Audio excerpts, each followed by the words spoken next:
global issues are being made. So you are saying that you are going to give most important for the economic ties and other things. But what about the Indian export concessions in US?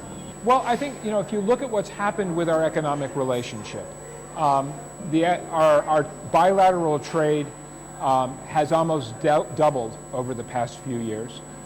The final numbers are not in for 2011, but it will probably be about $90 million in bilateral trade, and we're on track to hit $100 billion in 2012. So there's a strong upward trend line.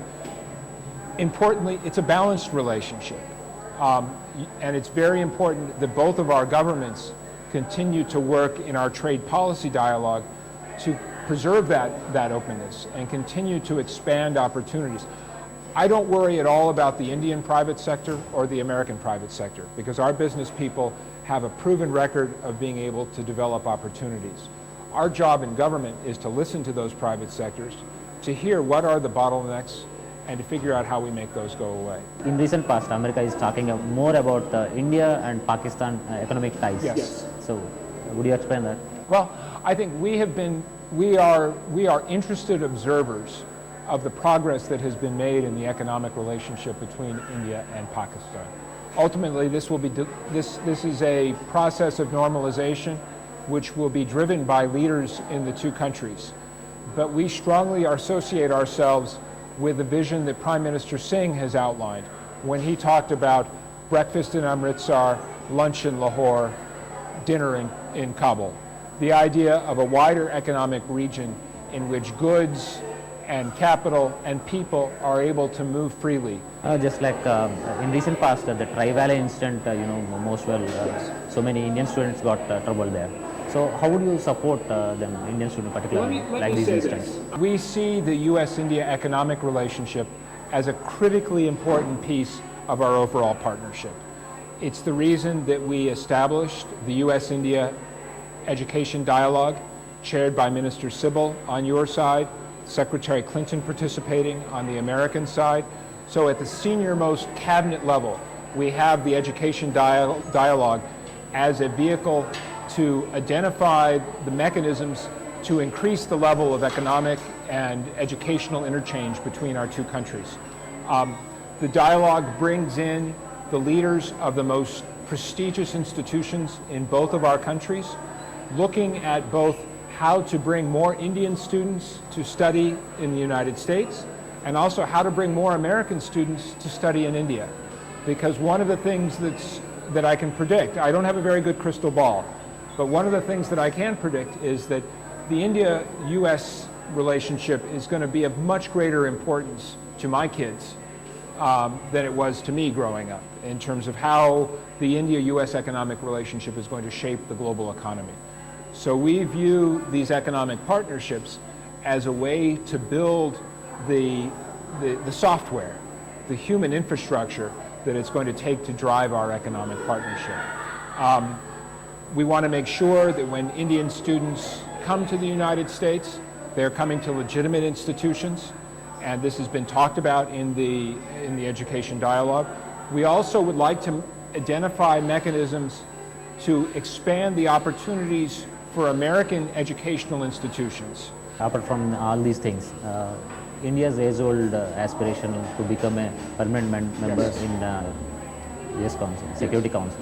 So would America can support this aspiration? Yeah, absolutely. I think one of the most important diplomatic developments in President Obama's visit to India in November of 2010 was his expressed support for an expanded Security Council with India as a permanent member. That's a very, very important declaration, which had never been made before about India, and it reflects a commitment that we have made to only a very few aspirants for membership in the Council. This is a difficult diplomatic issue, which will take time to work itself out in New York. But the commitment of the United States to support an expanded Council with India as a permanent member is a profound one, which we will stand by. China is building more bases around India, just like it may be called as string of pearls. So how do you see it? I'm not sure I've ever heard anybody in China use the phrase string of pearls.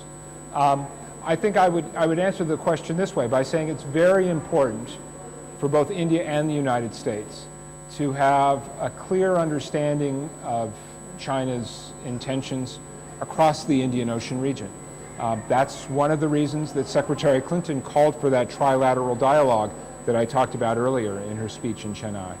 So I'm not sure I'm prepared to say that there's a string of pearls that's yet been established.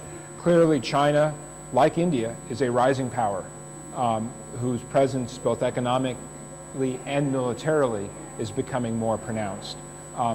And in order to ensure against surprises, it's natural that we should have an open conversation among ourselves. War on terror operation. If there is any shift of US policies towards Pakistan? Well, I think our desire for Pakistan is to see a strong and stable democratic government. And again, I think our aspiration for Pakistan is almost exactly the same as India's aspiration for Pakistan. You want a neighbor that is stable, that does not allow groups that threaten you to operate from inside its territory. We have exactly the same hope. So I think this is a natural area of conversation between our governments. Indian US nuclear reservations. There is any reservation of compensation class? Let me answer it this way, and I'll say two things. First of all, I'm going to be proceeding up to Delhi for a meeting of a working group on civil nuclear cooperation. And since we're about to have some conversations with the government of India involving American companies and the American government, I wouldn't like to prejudge those conversations with any kind of specific comments.